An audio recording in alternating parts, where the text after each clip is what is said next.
नमस्कार विद्यार्थियों। तो आज के इस वीडियो में हम स्वागत करते हैं आप सभी लोगों का अपने इस राजन क्लासेस चैनल पे। ठीक है, तो आज के इस वीडियो में हम आपको बताने वाले क्या, पॉलिटेक्निक एंट्रेंस एग्जाम के लिए जो हम तैयारी करा रहे हैं आपका, तो ध्यान दीजिएगा। आज हम इसमें कुछ स्पेशल क्वेश्चन के साथ आपके साथ डिस्कस करेंगे। तो फटाफट वीडियो को शेयर कर दीजिए और लाइक कर दीजिए ताकि हम इस वीडियो को स्टार्ट करें। ठीक है, चलिए तो ज़्यादा से ज़्यादा वीडियो को शेयर करिएगा ताकि जो भी 12th पास आउट स्टूडेंट हैं वो अपने पॉलिटेक्निक की तैयारी कर सके। ठीक, चलिए भाई, ये जो टॉपिक है, ये जो क्वेश्चन हम आपका डिस्कस करेंगे, ये फिजिक्स के नहीं बल्कि केमिस्ट्री के क्वेश्चन होंगे, क्योंकि पॉलिटेक्निक एंट्रेंस एग्जाम में आपके रसायन विज्ञान के भी क्वेश्चन पूछे जाते हैं। तो चलिए हम ज़्यादा बात नहीं करते हैं बल्कि शुरू करते हैं। ठीक है, तो फटाफट हर ग्रुप में आप लोग सेंड कर दीजिए और सभी लोग, जितने लोग आ चुके हैं वीडियो पे, सभी लोग लाइक कर दे एक बार। चलिए, तो हमारा पहला क्वेश्चन है, रेडियो एक्टिवता की खोज किसने की। पहला क्वेश्चन हमारा है, रेडियो एक्टिवता की खोज किसने की। आपका ऑप्शन है, मैडम क्यूरी ने किया, रदरफोर्ड ने किया था, हेनरी हेनरी बुकेर क्या भाई बेकुरल ने किया था, या फिर कौन किया था, हाइजेनबर्ग। ठीक है, हाइजेनबर्ग। इन चारों वैज्ञानिकों में से रेडियो एक्टिवता की खोज किसने की थी। चलिए फटाफट बताते रहिए, जिनको पता है वो बताइए भाई, जिसको नहीं पता है वो थोड़ा इंतजार कर सकता है कुछ सेकंड का। तो हम इस क्वेश्चन को बता करके ही आगे निकलेंगे। तो चलिए फटाफट बताइए, इन चारों ऑप्शन में से कौन सा सही होगा। चलिए भाई बताइए, मैडम क्यूरी सही होगा कि हेनरी बेकुरल सही होगा, या रदरफोर्ड सही होगा, या क्या सही होगा, हाइजेनबर्ग। तो हम आपको सही उत्तर बताएं तो इसका जो सही उत्तर होगा ये आपका ऑप्शन नंबर बी सही होगा। क्या है, आपका बी ऑप्शन सही है, जो कि हेनरी बेकुरल है। ठीक है, इन्होंने रेडियो एक्टिवता की खोज की थी। क्लियर है। चलिए आइए हम बढ़ते हैं नेक्स्ट क्वेश्चन पे। तो अगला क्वेश्चन जो है उसको ध्यान दीजिएगा। अगले क्वेश्चन में आपसे बोला जा रहा है कि नाभिकीय रिएक्टरों में ग्रेफाइट प्रयुक्त किया जाता है। तो नाभिकीय रिएक्टरों में ग्रेफाइट प्रयुक्त किया जाता है। आपका ऑप्शन दिया गया है, न्यूट्रॉनों का वेग घटाने के लिए, विकिरण शील्ड के रूप में, रिएक्टरों के भीतर सतह पर लेपन करने के लिए, या फिर ऑप्शन नंबर डी आपका है, तापीय कुचालक के रूप में। तो ये चार ऑप्शन में से आपका कौन सा सही होगा कि नाभिकीय रिएक्टरों में ग्रेफाइट प्रयुक्त किया जाता है, किस लिए किया जाता है। चलिए फटाफट बताइए भाई। चलिए तो बता लीजिए, फिर उसके बाद हम बताते हैं। अगर पता है तो ठीक है, नहीं पता है तो घबराने की कोई बात नहीं, क्योंकि हम हर क्वेश्चन का सॉल्यूशन के साथ पूरा वीडियो बताने वाले हैं। तो आपका इसमें जो सही उत्तर होगा वो होगा आपका ऑप्शन नंबर ए, यानी कि ये जो चारों ऑप्शन दिए गए हैं, इन चारों ऑप्शन में से आपका जो मुख्य ऑप्शन सही होगा वो होगा ऑप्शन नंबर ए, यानी कि न्यूट्रॉनों का वेग घटाने के लिए। तो नाभिकीय रिएक्टरों में ग्रेफाइट प्रयुक्त इसलिए किया जाता है, न्यूट्रॉनों का वेग घटाने के लिए। उम्मीद करेंगे क्लियर हो गया होगा। चलिए भाई, अगर क्लियर हो गया तो आइए आगे बढ़ते हैं हम लोग। ठीक है, चलिए क्वेश्चन नंबर 4 में, सॉरी क्वेश्चन नंबर 3 में देखिएगा, बोला जा रहा है क्या, बोला जा रहा है नाभिकीय रिएक्टर में नियंत्रण, ठीक है, सॉरी नियंत्रक छड़ें बनी होती हैं। चलिए जी बताइए, किससे बना होता है। यूरेनियम से बना होता है, ग्रेफाइट से बना होता है, कैडमियम से बना होता है, प्लेटिनम की, सॉरी क्या है, प्लूटोनियम से बना होता है। तो बताइए कि किसका बना होता है। जो नाभिकीय रिएक्टर में नियंत्रक छड़ें होती हैं वो बनी होती हैं किनका, ग्रेफाइट, प्लूटोनियम, या फिर आपका दिया गया यूरेनियम, कैडमियम। तो इसका सही ऑप्शन सही उत्तर बताइए भाई, कौन सा सही होगा, फटाफट बताइए। तो ये क्वेश्चन काफी इंपॉर्टेंट भी है, आप देख रहे हैं 2020 और 2012 में आया हुआ क्वेश्चन है। तो हम चाहेंगे कि इस क्वेश्चन का जवाब बहुत सटीक दीजिएगा। तो इसका जो सही उत्तर होगा वो आपका होगा क्या, ऑप्शन नंबर सी सही होगा। किसका बना होता है, कैडमियम का बना होता है। ठीक, तो ऑप्शन नंबर सी को आप लोग क्या करिए, टिक कर लीजिए। ठीक है, चलिए आगे बढ़ते हैं।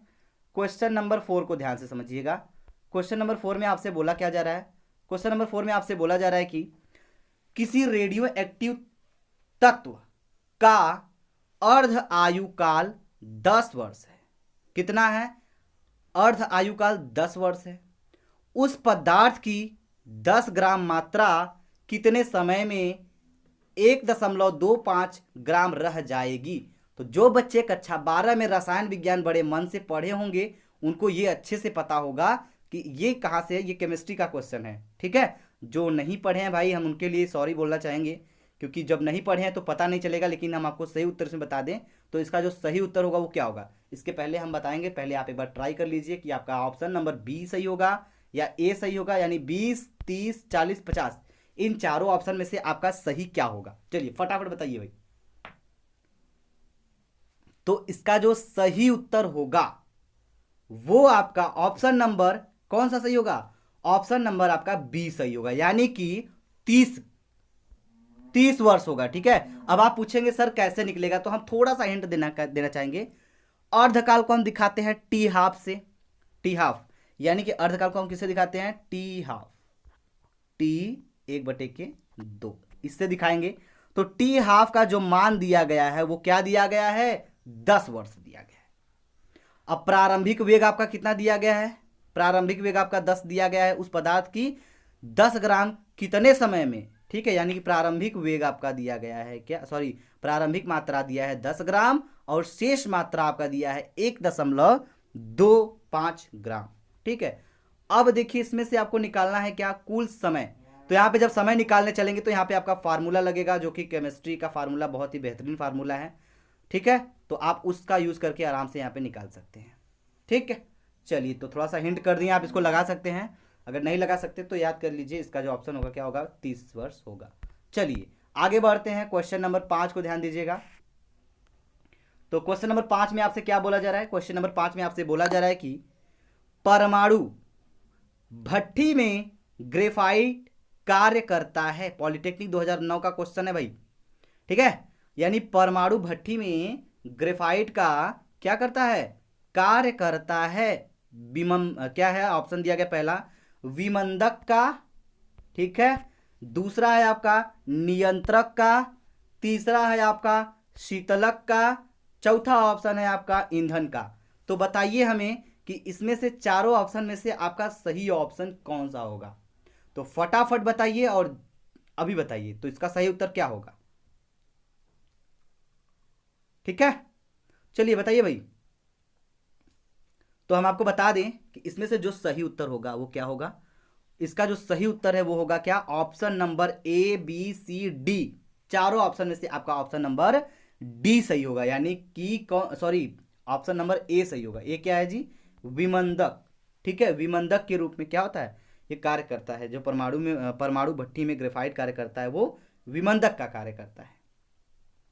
क्लियर हो गया होगा, आगे बढ़ा जाए, बिल्कुल बढ़ते हैं भाई। ध्यान दीजिएगा क्वेश्चन नंबर 6 में। तो क्वेश्चन नंबर 6 में बोला जा रहा है कि कृत्रिम रेडियो एक्टिविता की खोज किसने की थी।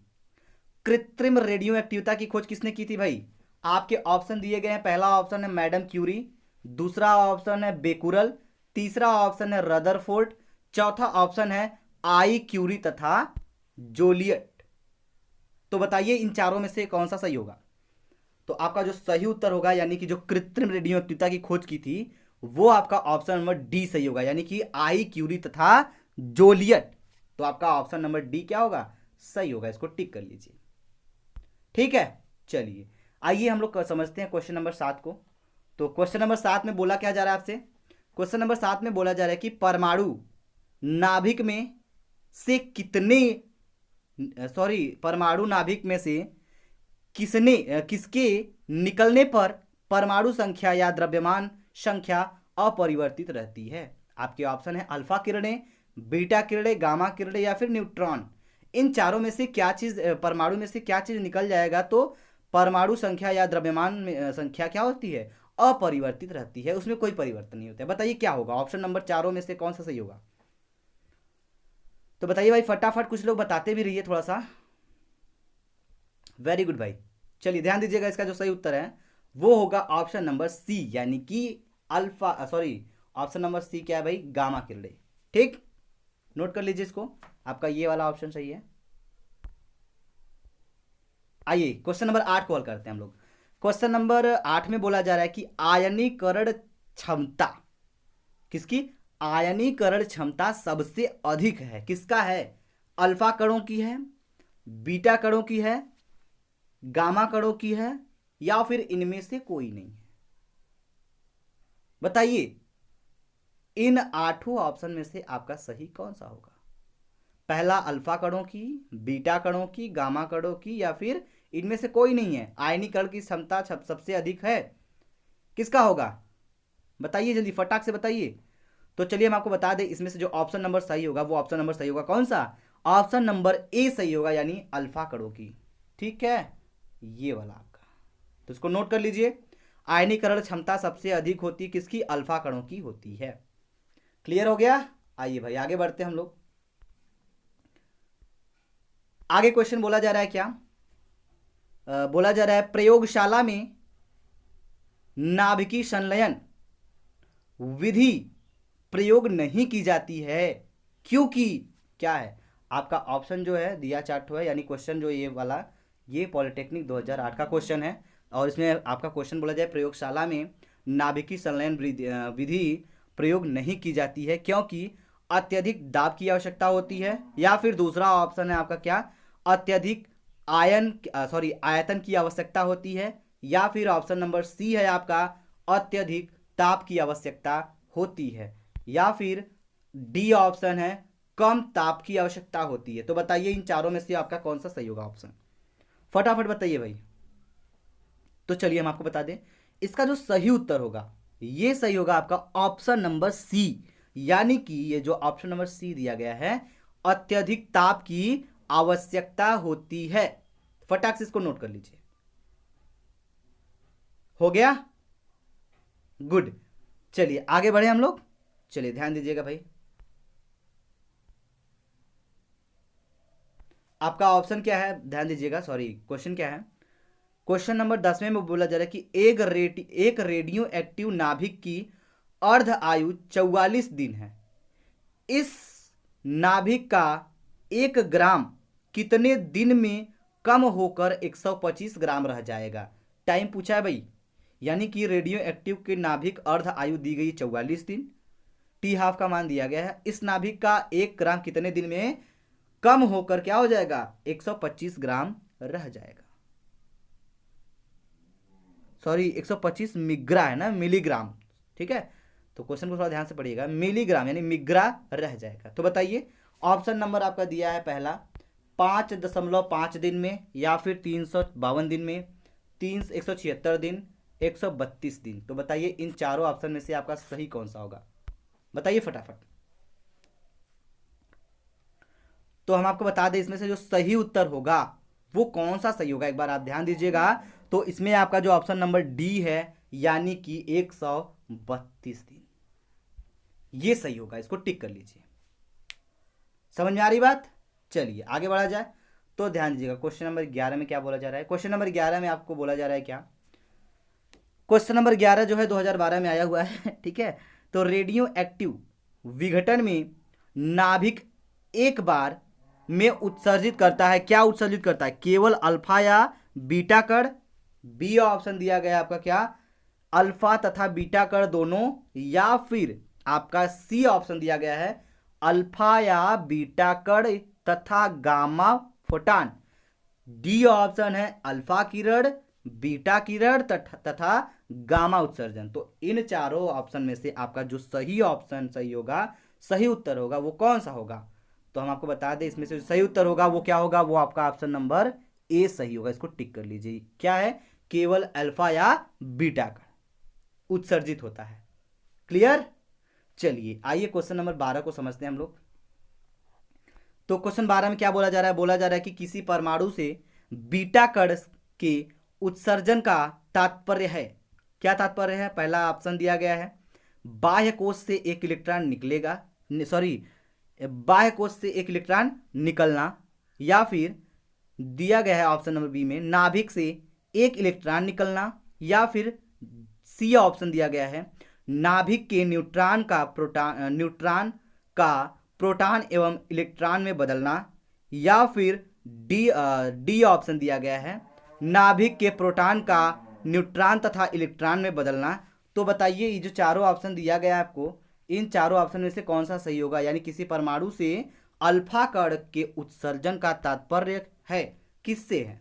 क्वेश्चन नंबर 12 का जो ऑप्शन नंबर सी आपका है वो क्या होगा, सही होगा। फटाफट इसको टिक कर लीजिए। नाभिक के न्यूट्रॉन का प्रोटॉन एवं इलेक्ट्रॉन में बदलना। तो चलिए क्वेश्चन नंबर 13 में देखते हैं। क्वेश्चन नंबर 13 में क्या बोला जा रहा है।